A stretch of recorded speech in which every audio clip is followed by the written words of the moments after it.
2017 champions trophy ఎప్పటిలానే Bharat title favourite. League స్టేజ్లో పాక్ పై అద్భుత విజయం, ఫైనల్లోనూ మళ్లీ పాకిస్తానే ప్రత్యర్థి. ఇంకేముంది, అప్పటి ఫామ్ ప్రకారం టైటిల్ గెలుస్తుందని అంతా అనుకున్నారు. కానీ అనూహ్యంగా పాక్ చేతిలో భారత్ ఓడిపోయింది. మన బౌలర్లు పూర్తిగా తేలిపోయిన వేళ పాకిస్తాన్ ఏకంగా 339 పరుగుల భారీ స్కోర్ చేసింది.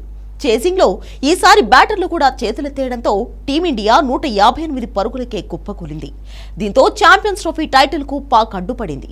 ఇప్పుడు ఆ ఓటమికి రివెంజ్ తీర్చుకునే టైం వచ్చింది. దుబాయ్ వేదికగా అప్పటి పరాజయానికి లెక్క సరిచేయాలని అభిమానులు కోరుకుంటున్నారు. అది కూడా మనం కొట్టే దెబ్బ మామూలుగా ఉండొద్దని, ఈ ఓటమితో పాక్ జట్టు బ్యాగులు సర్దుకుని టోర్నీ నుంచి ఇంటికెళ్లాలని కోరుకుంటున్నారు. ఈ మెగా టోర్నీ వరకు గత రికార్డుల్లో పాక్ దే పైచేయిగా ఉందనేది వాస్తవమే. కానీ ప్రస్తుత పరిస్థితుల్లో మాత్రం టీమిండియానే ఫేవరెట్. దీనికి కారణాలు లేకపోలేదు. వన్డేలో భారత్ నిలకడగా రాణిస్తుండగా పాక్ అనిశ్చితికి కేర్ ఆఫ్ అడ్రస్. ఎప్పుడెలా ఆడుతుందో తెలియని జట్టుగా పేరుంది. ఇరు జట్ల బలాబలాలను చూసుకుంటే ఇండియా ముందు పాక్ నిలబడే పరిస్థితి లేదు.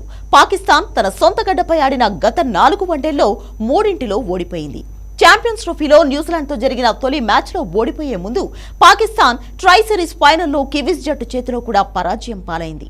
దాదాపు అన్ని విభాగాల్లోనూ పాక్ జట్టు పేలవ ఫామ్తో సతమతమవుతోంది. అదే సమయంలో టీమిండియా మాత్రం బ్యాటింగ్తో పాటు బౌలింగ్లోనూ అద్దరగొడుతోంది. దుబాయ్ స్లో పిచ్ కావడంతో ఖచ్చితంగా స్పిన్నర్లే ప్రభావం చూపుతారు. ప్రస్తుతం భారత జట్టులో మ్యాచ్ను మలుపు తిప్పే బౌలర్లుండగా పాక్ జట్టులో కనీసం ప్రత్యర్థి బ్యాటర్ను ఇబ్బంది పెట్టే బౌలర్ కూడా లేడు. మరోవైపు భారత్ బ్యాటింగ్ కూడా అత్యంత బలంగా ఉంది. రోహిత్ గిల్ ఫామ్లో ఉండగా కోహ్లీ కూడా టచ్లోకి వస్తే పాక్ బౌలర్లకు ఇక చుక్కలే. మిడిల్ ఆర్డర్లో శ్రేయస్ అయ్యర్, కేఎల్ రాహుల్ కూడా సత్తా చాటుతున్న వేళ పాక్ బౌలర్లు వీరి జోరును ఎంతవరకు అడ్డుకుంటారనేది అనుమానమే. ప్రస్తుతం ఒత్తిడంతా పాక్ జట్టుపైనే ఉంది. ఎందుకంటే భారత్తో మ్యాచ్లో ఓడితే మాత్రం ఛాంపియన్స్ ట్రోఫీలో పాక్ కథ ముగిసినట్టే. ఇలాంటి ఒత్తిడి మధ్య పాకిస్తాన్ కనీస పోటీ అయినా ఇస్తుందా అనేది చూడాలి. అలాగని పాక్ను తేలిగ్గా తీసుకున్న ప్రమాదమే. ఓవరాల్ గా పాక్ పై చాలా బెటర్ గా ఉన్న టీమిండియా మంచి పెర్ఫార్మెన్స్ తో గెలవాలని అభిమానులు కోరుకుంటున్నారు.